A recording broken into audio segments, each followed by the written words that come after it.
What's going on, guys? Alex Jason back here with a brand new video. Hopefully having a great day, afternoon, or night, or wherever you guys are in this world. Did LeBron James and the Los Angeles Lakers just end the Warriors dynasty? Well, last night, the Los Angeles Lakers sent home the Golden State Warriors in their 122-101 win over Steph Curry and the Warriors to send, first off, the Lakers to the Western Conference Finals, which no one saw that coming. And for the first time with Curry, Klay, and Draymond, and Steve Kerr, they were 19-0 in the Western Conference. They've made it to the finals every year. They've been in the playoffs together. Well, that streak was ended last night. And is the dynasty over? I don't know. Let's talk about it. Is it a surprise the Warriors are out in the second round? On paper, Steph, Klay, Draymond, Jordan Poole, that surrounding cast, yes. It's the same exact team, roughly, that won the championship last year, and they're out in the second round, so that is surprising. But if you stick to this season, forget the account that they won last year. Just forget that. Stick to this season? No, it's not surprising.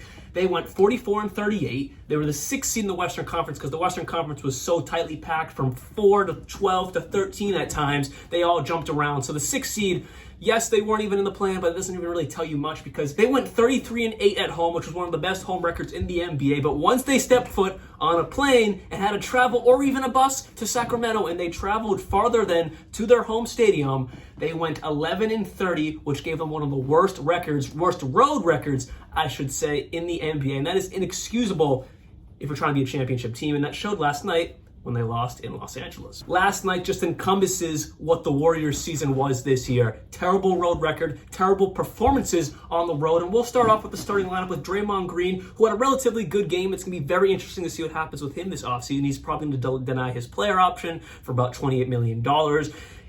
I think he's going to stay with the Warriors. I'm going to put it right here. I'm not going to be all clickbait, be like, oh, he's going to walk. He wants to be a Warrior for life. He said that in his post-game interview last night. As I've told you guys, for years, I want to be a Warrior for the rest of my life. I want to ride out with the same dudes I rode in with. And, I think we've put the work in to make that happen. And last night he did his things. 9 points, 9 rebounds, 3 assists, 1 block, 4 for 8 shooting. That's a Draymond Graham, no complaints. But then you go everywhere else on the roster, and there's a lot of complaining to do. Andrew Wiggins shooting 2 for 8, 0 for 3 from 3, when last year in the finals and that whole playoff run, he was a sniper alongside Curry and Klay. 6 points. How are you going to do that in an elimination game? Just 6 points. And then you go to Stephen Curry, who had 32 points, yes, but a very inefficient 32 points. And so some of the blame is on you, Steph. You can say you had 32 points, or people in the media can say you have 32 points, but take a layer back. It was on 11 for 28 shooting, 4 for 14 from 3. When will Steph Curry do that again? Very unlikely he'll ever do that again. He shot so poor in this round against the Lakers. It just wasn't Stephen Curry. And then you move on to Klay Thompson. The Splash Brothers were like the Dry Brothers. He was 3 for 19 from the field, 2 for 12 from 3. It's inexcusable, and it's mind-boggling that the Splash Brothers couldn't even make a shot. Off the bench last night, Dante DiVincenzo was really the only one who showed up off the bench with 16 points, 6 for 12 from the field, 4 rebounds, 1 steal. He's a very good perimeter defender and getting some buckets. So good for you, Dante. You showed up and tried to save your team's butt. But then there's Jordan Poole, who has been the laughing stock of this entire playoffs because he only had 7 points. In an elimination game, 3 for 10 from the field, 0 for 3 from 3, with 4 assists, but no rebounds, no steals, no hustle effort plays.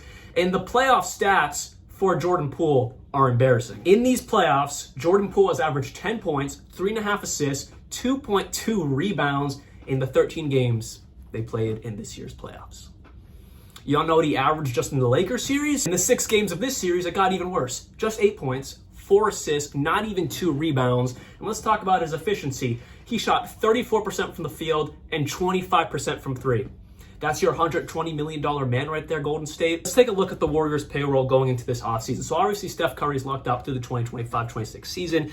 He is going absolutely nowhere. He is a Warrior for life. People that say differently, you're just looking for clicks. Skip Bayless. Then we got Klay Thompson. He has a contract through the next season, but he is eligible for a contract extension this summer. Per Shams Charania, he's going to be taking a pay cut, and they're going to be restructuring that contract. So it'll be very interesting to see what happens on the offseason because they need to make some moves. And Klay Thompson getting paid upwards of $43 million to be doing what he did last night, yeah, you better be restructuring that contract. And then you got Andrew Wiggins, who is locked up for the 26th season, and then there is a player option for the 26-27 season. If I am the Warriors, I don't know if I'm looking to move Wiggins because he fits your scheme very well. He's a wing. He's not like your guard-heavy team. He fits a little bit differently where he's a wing. He plays defense. He can shoot. Usually, except these playoffs, he's been atrocious. But he's a wing, and it fits your young core that is not all guard heavy. And then you got Jordan Poole, who signed that massive contract, obviously, last season. He's getting paid $28 million starting next year. He's only on a $4 million deal. His rookie deal is still in, but that $28, $30 million, $33 million, $35 million per year contract kicks in next year. And if I am the Warriors, I am taking trade offers on Jordan Poole, with most likely keeping Dre, the restructuring of Clay's contract, and whatever other little moves you make this offseason. When Jordan Poole contract kicks in, you are going to be above the luxury tax if you're the Golden State Warriors. And you got to do some cost-cutting moves because you have an older veteran team. Jordan Poole didn't produce. I don't know if I would trade him, but I would definitely put him on the market because then what do you have? You have no money for depth. You have no money to sign, veterans that are solid role players. You are cap stuck. You're literally cap stuck. Clay, Curry, Dre, Poole. What's that, like over $500 million locked up with 4 players? You have no money to spend. Like I just said, you are cap stuck. So someone's got to go, and I think it's going to be Poole because I think that core 3 of Curry, Clay, and Dre are going to stick together until they die. But if there's one piece that loses in this puzzle, it's going to be Jordan Poole because he has so much value. Granted, he had a terrible playoff performance in a wishy-washy season compared to last year when he killed it all the way through the playoffs, ultimately obviously win the championship. But if there's one piece of the puzzle that has a ton of value and teams will want him, it is Jordan Poole. So I mean, he's going to be the piece that moves. Do I think it's going to happen? Maybe. I have to see where Draymond Green's contract goes. I got to see what they restructure Clay's. Also, Bob Myers, their current general manager contract, is concluded on June 30th, I believe. So they're going to have to restructure that, or he might leave, they might walk. There's a lot of issues.